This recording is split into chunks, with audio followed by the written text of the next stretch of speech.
अस्सलाम वालेकुम। Social media आजकल हर कोई यूज़ करता है, चाहे वो इंस्टाग्राम हो, फेसबुक हो या ट्विटर, जिसका नाम अब एक्स हो चुका है। वो हर कोई यूज़ करता है और स्क्रॉलिंग पूरा दिन चलती रहती है।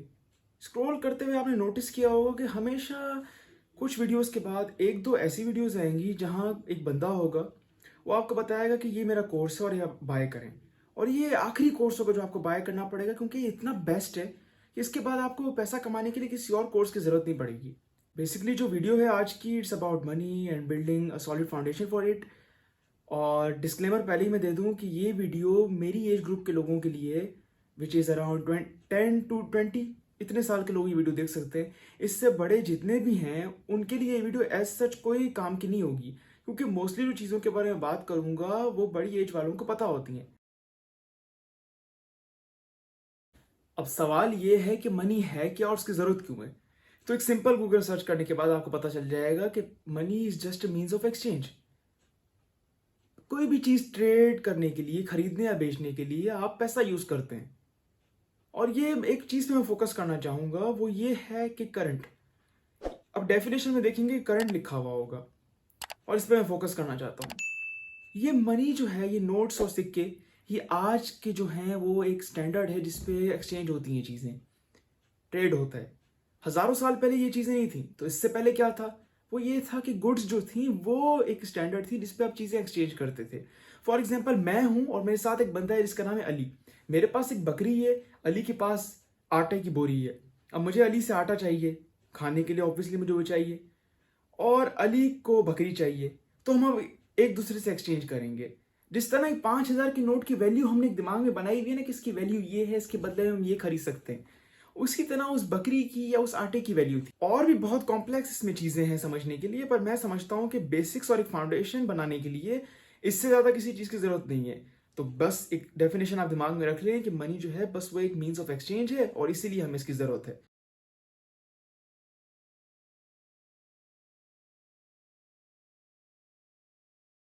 वीडियो पैसों के बारे में है और एक फाउंडेशन सेट करने की कोशिश कर रहा हूँ मैं। तो इसमें ओवर एक्सपोजर और यंग जनरेशन का क्या काम है? मैं कोशिश करता हूँ आपको ये वाला मैं पॉइंट समझा सकूँ। मैं समझता हूँ कि इस वीडियो का सबसे ज़्यादा ज़रूरी पॉइंट ये वाला है, जो कि है ओवर एक्सपोजर और यंग जनरेशन। अब एक्सपोजर है क्या? इसको उर्दू ज़बान में शहूर भी कहा जाता है और ज़्यादातर लोग समझ गए होंगे। मैं चाहूँगा कि मैं इसको अच्छे से एक्सप्लेन करूँ। आप एक इंसान को देखें, वो आस्ते आस्ते बड़ा होता है और वो चीज़ें सीख रहा होता है। बचपन में वो चल नहीं पाता, फिर वो चलना सीखता है, स्कूल जाता है, बच्चों के साथ उठता बैठता है, खेलता है, कॉलेज जाता है, यूनिवर्सिटी जाता है। कॉलेज तक भी उसके पास इतना अच्छा एक्सपोजर नहीं होता कि वो एक दुनिया में खुद को जाके रिप्रेजेंट कर सके। पर जब वो यूनिवर्सिटी जाता है, वहाँ अलग अलग सूबों के लोगों के साथ बैठता है, स्टूडेंट्स के साथ बैठता है, उनसे बात करता है, उनका रहना सहना देखता है, तो उसको एक्सपोजर आता है। और जिस तरह हमारे पास मोबाइल है, हम बाहर मुल्क के लोगों को देख रहे हैं, उनकी चीज़ों अडॉप्ट कर रहे हैं, सीख रहे हैं, तो ये एक्सपोजर है। अब इसमें मसला क्या है? ये तो अच्छी चीज़ है कि इंसान के पास एक्सपोजर आए, वो खुद को और अच्छे से प्रेजेंट कर सके, तो इस पे तो कोई गलत बात नहीं है। मसला यहाँ पे आता है जब ओवर एक्सपोजर हो जाता है। जिस तरह एक्सपोजर के फायदे थे, उसी तरह ये एक ओवर एक्सपोजर जो चीज़ है, इसके नुकसान बहुत हैं। हम सबको पता है किसी भी चीज़ के दो एक्सट्रीम्स होते हैं। तो एक एक्सट्रीम तो बहुत अच्छा था, दूसरे एक्सट्रीम की तो कोई बात नहीं करता। एक वजह है जिसकी वजह से हर सोशल मीडिया प्लेटफॉर्म की अपनी एक रेटिंग है। हर चीज़ की अपनी एक रेटिंग होती है और उसकी एक वजह होती है।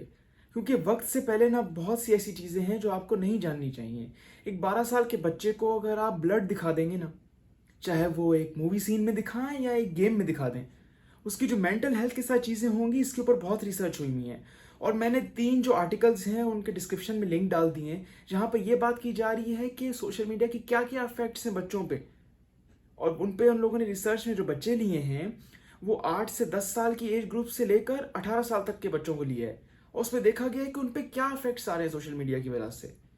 अब आप इंस्टाग्राम उठा के देख लें, एक बच्चा जो 10 साल का है, जिसको ये नहीं पता कि यहाँ पे सब अपनी जिंदगी जो शो कर रहे हैं वो एक छोटा सा पार्ट है अपने डे का। वो तो यही समझेगा कि नहीं यार, इनकी जिंदगी कितनी अच्छी है, कल को वो गाड़ी में घूम रहा था, आज रेस्टोरेंट में बैठा हुआ है, कुछ दिन बाद वो बाहर मुल्क चला गया है, या उसका घर कितना प्यारा है। वो तो यही देखेगा ना कि वो जो मेरा दोस्त है वो कितने ज्यादा लाइफ एंजॉय कर रहा है, मैं तो नहीं कर रहा ऐसे। हालांकि उसकी जिंदगी में भी प्रॉब्लम्स हैं, बट वो अपना एक छोटा पार्ट जो है वो सोशल मीडिया पे शो करता है। अब यहीं पे अगर आप एक 18-19 साल के लड़की को ले लें, उसको ये ज़रूर पता होगा कि एक छोटा सा पार्ट है, मोस्ट प्रॉब्ली इसको फेक कह सकते हैं, पर एक बच्चे को ये सब नहीं पता। तो वो ये चीज़ें देखेगा कि मुझे भी ये सब करनी है। और फिर जब वो थोड़ी इस पे और देखना शुरू करेगा कि किस तरह रील्स स्क्रॉल करते हुए उसको पता चल रहा है कि तुम गरीब हो, पैसे इस तरह कमाओ, मेरा कोर्स खरीद लो, ये बकवास जो होती है सारी, वो और ज़्यादा परेशान हो जाएगा कि यार मैं ही गरीब हूँ शायद, बाकी सब तो बहुत अमीर हैं। हालांकि आपको पता है सोशल मीडिया पे एक छोटा सा पार्ट दिखाया जाता है जिसको आप ये कह सकते हैं कि मोस्टली वो फेक होता है, पर एक बच्चे को तो ये सब नहीं पता। अब हर कंट्री में गवर्नमेंट रेगुलेटेड बॉडी होती है जो नज़र रखती है चीज़ों पे एंड रेटिंग देती है, B it movies, games, apps. और मोस्टली ऐप्स तो अपना खुद ही रेटिंग देते हैं, और वो कंट्रीज जो हैं उसके ऊपर चेकिंग करते हैं कि ये रेटिंग सही है कि नहीं। क्या वो एक ऐप जो है 13+ बोल के उसमें कंटेंट ऐसा तो नहीं डाल रहे जो एक 18+ गेम में होना चाहिए या ऐप में होना चाहिए। अगर आप एक बच्चे को वॉरजोन खिला दें, 18+ रेटिंग वाला गेम है, उसके दिमाग में क्या असर पड़ेगा, ऐसी चीज़ों पर रिसर्च हुई भी है। जहां वो ब्लड देखेगा, फुल ऑन चीज़ें दिख रही हैं आपको कि किसी की आंख में गोली लग गई जाके, इससे ज़्यादा मैं बोलूंगा नहीं, यूट्यूब पे नहीं बोल सकते हैं ये। तो इस बच्चे पे क्या असर होगा, आप सिर्फ सोच के देखें। कोई कंपनी पागल तो नहीं है जो एक रेटिंग दे रही है कि ये चीज़ पे 18+ है, ये 16+ है। अब हर चीज़ ही आपको एक फिंगर टैप पे मिल गई है और रेटिंग दी है, लोग उससे पहले भी खरीद लेते हैं, क्योंकि वो, मुझे लगता है ऐसी कोई नज़र नहीं रखी जा सकती, हो ही नहीं सकता सिवाय घर वालों के, जो इस बात पे ध्यान रखें कि आपका बच्चा जो है वो ऐसी चीज़ यूज़ तो नहीं कर रहा, फॉर एग्जांपल गेम तो नहीं खेल रहा जिसकी रेटिंग ज़्यादा है। क्योंकि कंपनी ने रेटिंग लगा दी, उन्होंने अपना काम कर लिया, इससे ज़्यादा उनसे आप एक्सपेक्ट भी नहीं कर सकते। घर वालों का इसमें काम है वो कि नज़र रखें कि बच्चा क्या कर रहा है, क्या देख रहा है, और ये सोशल मीडिया ऐप्स यूज़ क्यों कर रहा है, क्योंकि किसी भी बच्चे का उस पर कोई फ़ायदा नहीं है। अब आप अपने पेरेंट्स या रिलेटिव से जाके पूछो कि जब आप 14-15 साल के थे, जब मेरी उम्र के थे, तो आपको क्या फ्यूचर की टेंशन थी हमारी तरह कि मेरा क्या होगा बड़े होके, मेरा क्या बनेगा, वो तो हर कोई चीज़ें कर लेगा, मेरा क्या होगा। मोस्टली आपको जवाब मिलेगा हम इतना सोचते ही नहीं थे उस ज़माने में। मसला यही है ना कि आपको वक्त से ज़्यादा, बहुत ज़्यादा एक्सपोजर मिल गया है। आप अपनी लाइफ को 30 साल के बंदे से कंपेयर कर रहे हैं जो कि आपसे बहुत ज़्यादा चीज़ें देख चुका है और अपनी कंपनी सेट करके बैठा हुआ है। आप उसको अपने से कंपेयर कर रहे हैं कि नहीं वो तो यहाँ पहुँच गया, मैं पता नहीं पहुँचूंगा कि नहीं पहुँचूंगा। आप उस बंदे से जाके पूछे तो वो भी आपको बताया कि मैंने ये सब सोचा भी नहीं था कि मैं यहाँ पहुँच जाऊँगा। तो आप कंपैरिजन पहली बात तो करें ही नहीं, और दूसरी बात कंपैरिजन वही करता है जिसको ये ना पता हो कि इसके पीछे रियलिटी क्या है। मैं ऐसा समझता हूँ कि ओवर एक्सपोजर और यंग जनरेशन के बारे में इतना ज़्यादा पाकिस्तान में बात नहीं होती है। मैं चाहूँगा कि आप लोग, अगर आपकी फैमिली में बच्चे हैं, आप उन पर ध्यान करें जाके, बिना वजह किस बात की डिप्रेशन देनी उन्हें। वक्त आया नहीं है, पता नहीं कब का सोच के बैठे हैं क्या आगे जाके क्या होगा, अभी पे ध्यान नहीं है किसी का। अब जब लोग डेस्परेट हो गए हैं देख देख के हर जगह के, हर कोई अच्छी जिंदगी गुजार रहा है, तो वो भी चाहते हैं अपना लिविंग स्टैंडर्ड अच्छा करें, पैसा कमाएं। इस बीच में एंट्री होती है कोर्स सेलर्स की। ये बोलते हैं कि आप हमारी चीज खरीद लो, उसके बाद दुनिया का कोई कोर्स खरीदने की जरूरत नहीं है, घर बैठे पैसे छापोगे। इनकी वीडियोस जो होती हैं ज्यादातर शॉर्ट फॉर्म कंटेंट यानी रील्स की फॉर्म में होती हैं, क्योंकि बड़ी वीडियो इनकी कोई देखेगा नहीं, और ज्यादातर कैच करने के लिए अटेंशन रील्स यूज होती हैं। इनकी वीडियो इस तरह की होती है कि पीछे प्यारा सा घर होता है, साइड में आपकी गाड़ियां खड़ी हुई हैं, या आपको आके बताएंगे कि मैंने अमेजोन का बिजनेस किया और इससे मैंने बहुत पैसे बनाए, आज मेरे पास ये गाड़ियां हैं, मेरे पास ये घर है, और तुम सब गरीब हो। मैं सब, आप लोग समझ गए होंगे मैं किसकी बात कर रहा हूँ। और फिर आपको आके बताएंगे कि भाई मेरा कोर्स खरीद लो, अब तुम लोग भी पैसे छापोगे। कोई भी समझदार बंदा होगा ना, वो पहली बात तो इसको हंस के इग्नोर कर देगा, ऐसे कोर्स सेलर्स को। और दूसरी बात वो ये करेगा कि अपने 30-40 हज़ार रुपए यहाँ वेस्ट करने से अच्छा है खुद सीख के उन 40-50 हज़ार रुपए को यूज करो।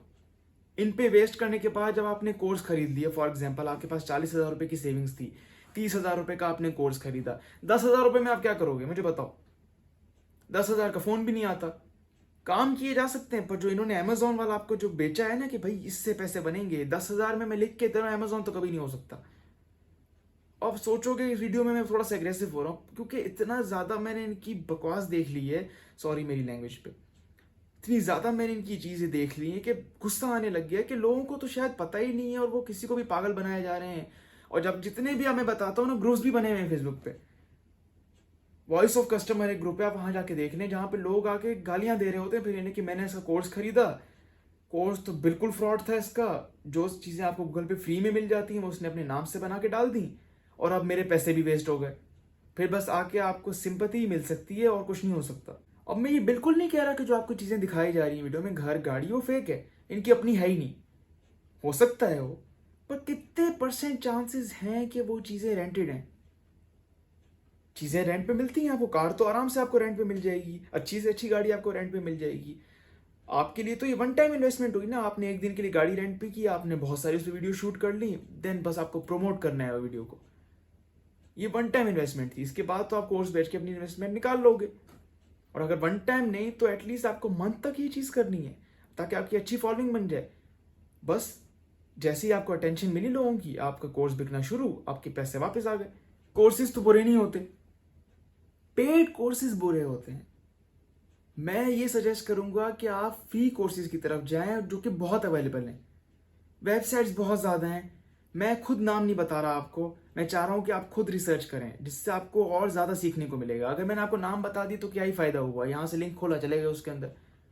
मैं चाह रहा हूँ कि आप खुद रिसर्च करें, उस पर ज़्यादा फ़ायदा है। तो कोर्स फ्री वाले जो हैं वो बेहतर हैं, जो पेड हैं वो बकवास चीज़। I will always prefer books over these courses. Paid वाले, अनपेड की बात नहीं कर रहा मैं।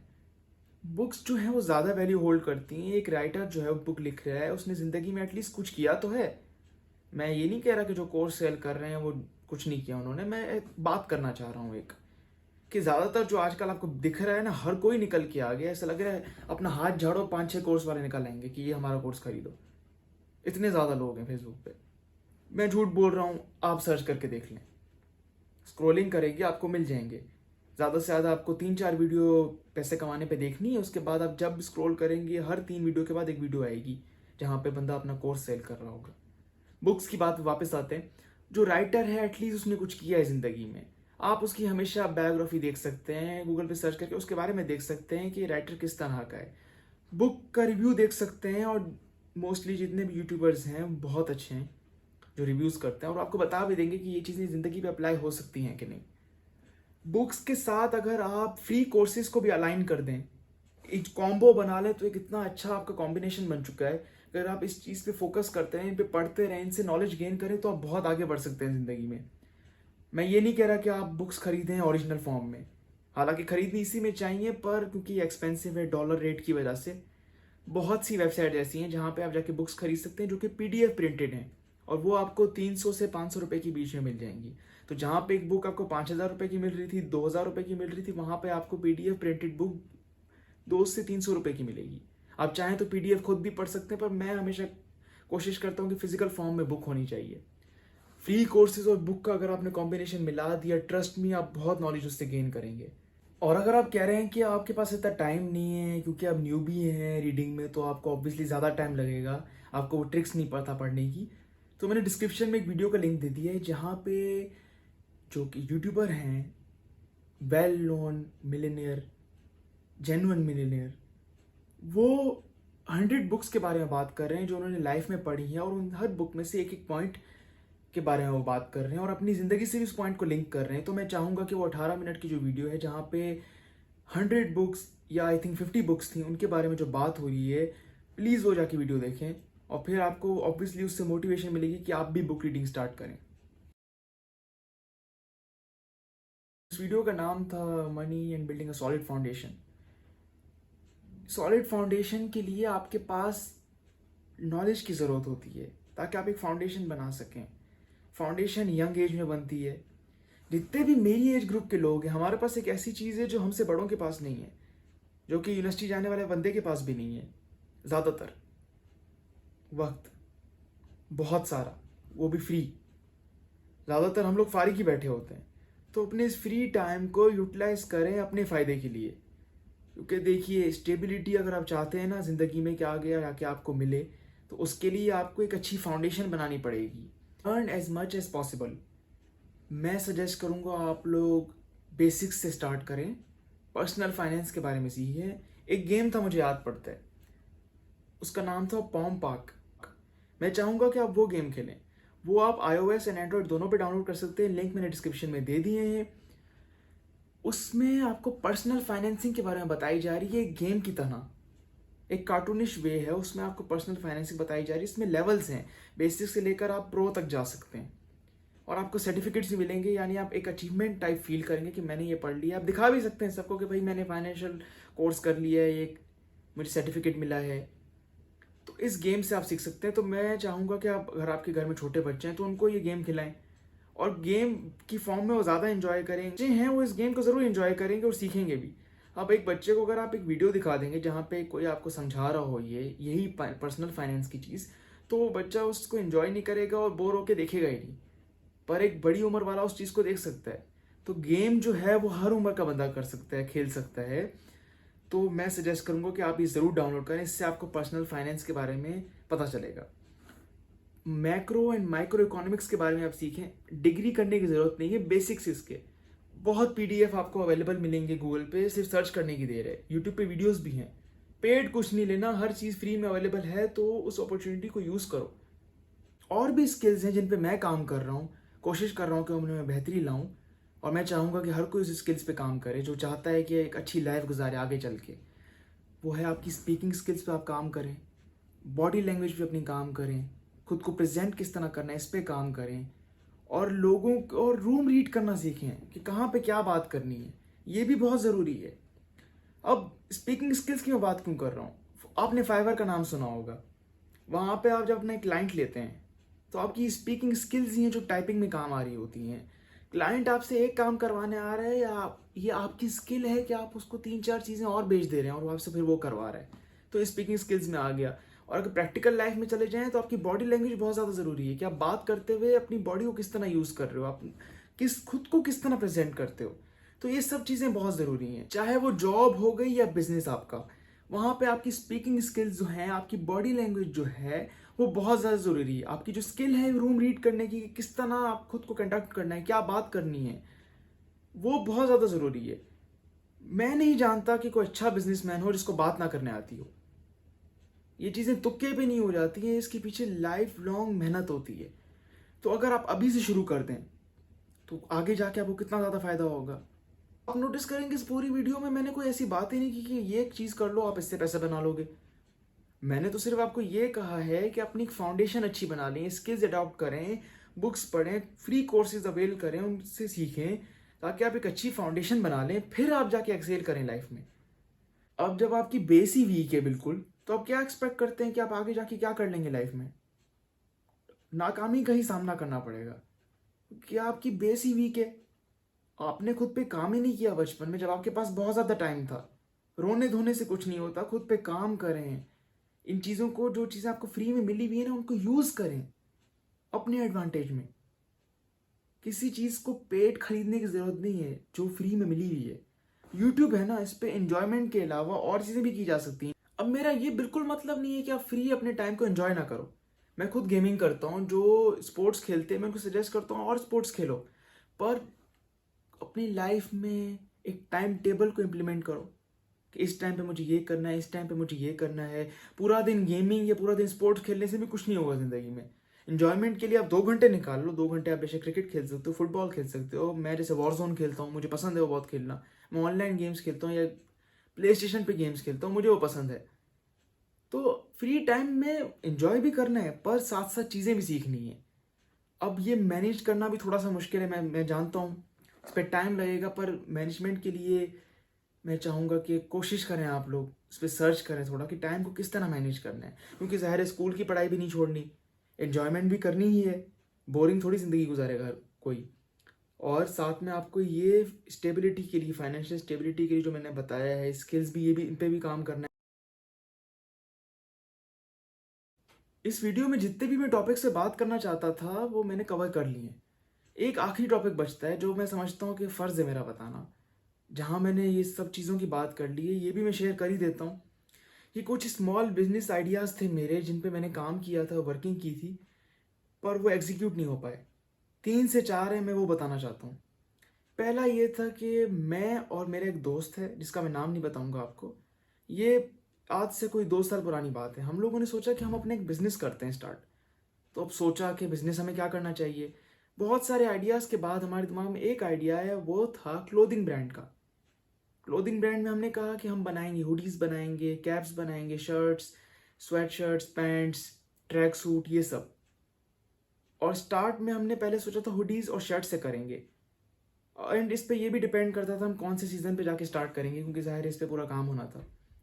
डिज़ाइंस हमने सेलेक्ट कर लिए थे, क्या मटेरियल यूज़ करेंगे, किस तरह की प्रिंटिंग हम लोग चाह रहे थे। मैं उसको डिज़ाइन बना के भेजता था अपने फ्रेंड को, वो मुझे भेजता था। एंड देन उस पर पूरी हमने वर्किंग की कि किस तरह हमें प्लेन शर्ट सस्ते में मिलेंगी, बल्क में। क्या हम बाहर से ऑर्डर करें, तब इतनी ज़्यादा इम्पोर्ट टैक्स भी नहीं था। क्या हम पाकिस्तान से ख़रीदें, एंड किस तरह आपकी प्रिंटिंग होगी, कहाँ से करवानी है। ये सब रिसर्च करने के बाद हम लोग उसको एग्जीक्यूट इस वजह से नहीं कर पाए क्योंकि हम बजट में थोड़ा कम रह गए थे। और फिर जो हमने एक बजट बनाया था अपने माइंड में, उससे डबल जाके वो प्राइस बन रही थी स्टार्ट करने के लिए। हम लोगों ने नाम भी सोच लिया था, ब्रांड का लोगो, पूरे जो खुद को प्रेजेंट करना था हमारे ब्रांड को, हमने वो भी सोच लिया था। बस वो पैसों की वजह से एग्जीक्यूट नहीं हो पाया। अब पहला तो एग्जीक्यूट हो नहीं पाया, उसकी कुछ ही टाइम बाद मैंने दूसरा बिजनेस सोचा। वो ये था जहाँ पे मैं गेम्स सेल करता, ऑनलाइन गेमिंग स्टोर। अपना लोगो मैंने सोच लिया था, उसका नाम मैंने रख लिया था। एंड आइडिया ये था कि वहाँ पे मैं प्ले स्टेशन के गेम्स सेल करूँगा, रेट्रो कंसोल सेल करूँगा। मैंने कहाँ से ख़रीदने थे रेट्रो कंसोल वो भी सोच लिया था, और कुछ हद तक उस पर वर्किंग कर भी ली थी। डीके ओल्डीज़ एक स्टोर है, वेबसाइट आप कह सकते हैं, अमेरिका में। वहाँ पे रेट्रो कंसोल अलग अलग कंडीशंस में आपको मिलते हैं और अच्छी प्राइस में मिलते हैं बहुत। मैंने उनसे मैसेंजर पे बात भी की थी, ईमेल करके भी बात की थी, और उन लोगों ने मुझे बताया था कि बल्क में किस तरह वो डिस्काउंट देते हैं। तो ये सब मैंने काम किया था उसके ऊपर। इशू अगेन यही आया बजटिंग का, कि बजट तो कम था, लाख रुपए में ये चीज़ नहीं हो सकती थी। ऑनलाइन गेमिंग स्टोर वाला जो बिजनेस था, इससे पहले मैंने एक और गेमिंग से रिलेटेड चीज़ सोची थी। वो ये थी कि मैं अपने सिटी, जहाँ मैं पहले रहता था घुटकी, वहाँ मैं गेमिंग जोन खोलता हूँ। बिल्कुल मैंने सोच लिया था किस तरह मैं अपना जो इन्वायरमेंट कैसा बनाऊंगा, रूम कैसा होगा, जगह कितनी रेंट करनी है। एंड देन उस पर फिर वर्किंग भी की कि एक जगह एस्टिमेट लगाया था, एग्जैक्ट जाके मैंने नहीं सोचा था कि मैं ये खरीदूंगा। एक जगह अगर हमने रेंट की तो उसका कितना रेंट हो सकता है, फिर सिटी के हिसाब से ऑब्वियसली हमें पता था कि जगहों पे इतना रेंट होगा। इतना ज़्यादा भी नहीं था। तो फिर फॉर एग्जांपल 25,000 रुपये आपका रेंट था, 15,000 रुपये आपका रेंट था, 10,000 रुपये, इस तरह रेंट थे वहाँ पे घुटकी में। देन रेंट के बाद मैंने देखा कि आपको रेनोवेशन ऑब्वियसली खुद करनी पड़ेगी, मालिक तो नहीं करके देगा आपको। तो रेनोवेशन में आपका कितना खर्चा आ रहा है, आपको जो इन्वायरमेंट बनाना चाह रहे हैं अपने जोन का, वो कितना खर्चा आ रहा है। देन बिजली का बिल कितना आएगा। तब इतना ज़्यादा नहीं आता था जब इतना आता है, अभी तो बहुत आगे पहुंच गए, तब फिर भी कम था। फिर ये सोचा कि कॉन्सोल्स पे कितना खर्चा आ रहा है। प्ले स्टेशन 4 की जनरेशन थी तब। तो मैंने सोचा कि कितने प्ले स्टेशन मुझे यूज्ड में खरीदने पड़ेंगे, नए में मैं नहीं सोचा था क्योंकि नए तो फिर ज़्यादा एक्सपेंसिव पड़ जाएंगे। प्ले स्टेशन 4 और फिर प्ले स्टेशन 3 ये कितने खरीदने पड़ेंगे। एंड देन मॉनिटर हो गया उसके साथ, फिर इन्वायरमेंट आपका अच्छा बन जाए। तो इसके लिए मैंने फूड के ऑप्शंस भी सोचे थे, चिप्स हो गए आपके, कोल्ड ड्रिंक्स हो गई। अगेन बजट वाले इशू की वजह से ये वाला बिजनेस नहीं हो पाया। अब मैंने जो 3-4 आपको अपने बिजनेसेस बताए, इससे मैंने पैसे तो नहीं कमाए क्योंकि स्टार्ट ही नहीं हो पाए, कोई ना कोई प्रॉब्लम आ जा रही थी। तो इससे फ़ायदा क्या हुआ? एक फ़ायदा हुआ, एक्सपीरियंस। मुझे बहुत अच्छा एक्सपीरियंस आ गया कि किस तरह आपको एज अ ब्रांड खुद को रिप्रेजेंट करना है। चाहे वो कपड़े का बिजनेस करना चाह रहे हैं, क्लोथिंग ब्रांड, उस पर क्या क्या करना पड़ेगा, बल्क में किस तरह चीज़ें लेनी है, देन प्रिंटिंग कहाँ से अच्छी होगी, अगर आप घर में करना चाह रहे हो तो मशीन कितने की है।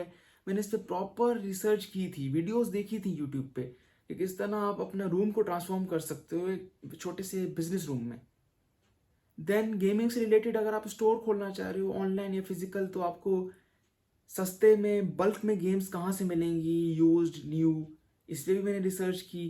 कॉन्सोल्स मैंने डीके ओल्डी से, मैंने आपको बताया कि जो फॉरेन वेबसाइट थी मैंने उनसे बात की थी, मैसेंजर एंड ईमेल प्रॉपर उनसे बात हुई थी मेरी। उन्होंने बताया था कि जी डिस्काउंट मिलेंगे, सैंपल भी हम लोग भेज सकते हैं, डिटेल में नहीं जा रहा ज़्यादा। जब आप यंग होते हो तो आपके पास फ्री टाइम बहुत ज़्यादा होता है और पैसों की कमी होती है।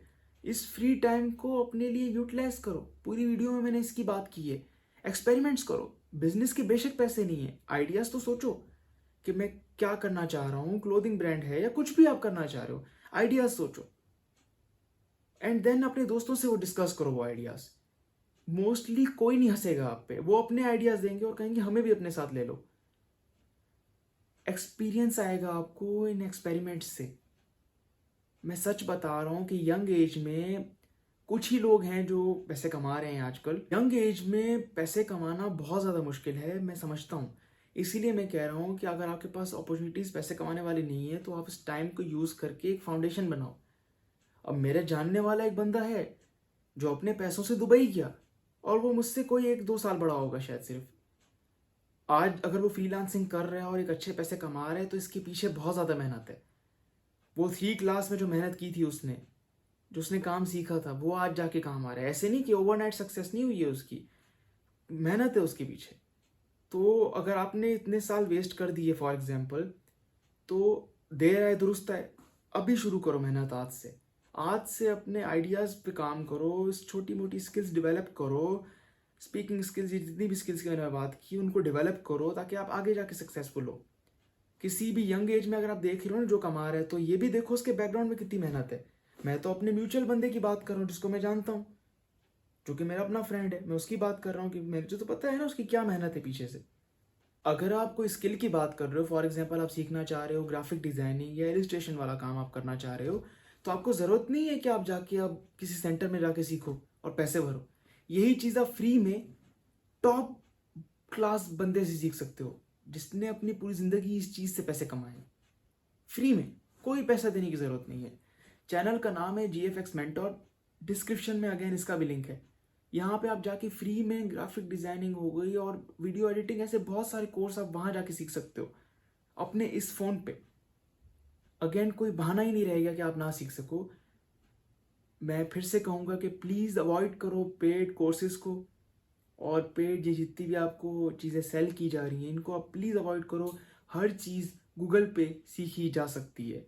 ये आपकी स्पीकिंग स्किल्स वाली जो चीज़ है, आपकी जो पर्सनल फाइनेंसिंग है, आपकी माइक्रो इकोनॉमिक्स है, आपकी जो खुद को किस तरह कंडक्ट करना है, ये सारी चीज़ें आप फ्री में सीख सकते हो। यूट्यूब पे, गूगल पे बुक्स अवेलेबल हैं, आर्टिकल्स अवेलेबल हैं, PDF अवेलेबल हैं, आप वहाँ से सीख सकते हो। अवॉइड करो अपने पैसों को वेस्ट करने से। पहले ही पैसे नहीं है, उनको वेस्ट क्यों करना। Thank you for watching my video. I hope आपको इस वीडियो से कुछ सीखने को मिला हो। अगेन ये वीडियो मेरी एज ग्रुप के ब्रैकेट के जितने भी लोग हैं उनके लिए ही थी। तो जो बड़े देख रहे हैं मोस्ट प्रॉब्ली उनको इससे कुछ सीखने को मिला नहीं होगा, पर अगर वो देख रहे हैं तो मेरी एक रिक्वेस्ट है, आप अपना एक्सपीरियंस और अगर कोई पॉइंट ऐड करना चाहते हैं वो कमेंट्स में बताएं, ताकि उससे मुझे भी सीखने को मौका मिले और जो वीडियो देख रहे हैं उनको भी सीखने को कुछ मिले। जितने भी लिंक्स थे वेबसाइट के एंड आपके यूट्यूब चैनल्स के जिनकी मैंने बात की है वो मैंने डिस्क्रिप्शन में दे दी है। मैं चाहूँगा आप वो जाके विजिट करें और उससे कुछ सीख सकें। Again thank you. और अगर आपको इस वीडियो से कुछ सीखने को मिला हो तो ज़रूर मुझे कमेंट्स में बताना। मैं मिलूँगा आपसे नेक्स्ट वीडियो में और कोशिश करूँगा कि इससे और बेहतर बना सकूँ वो वीडियो। Thank you.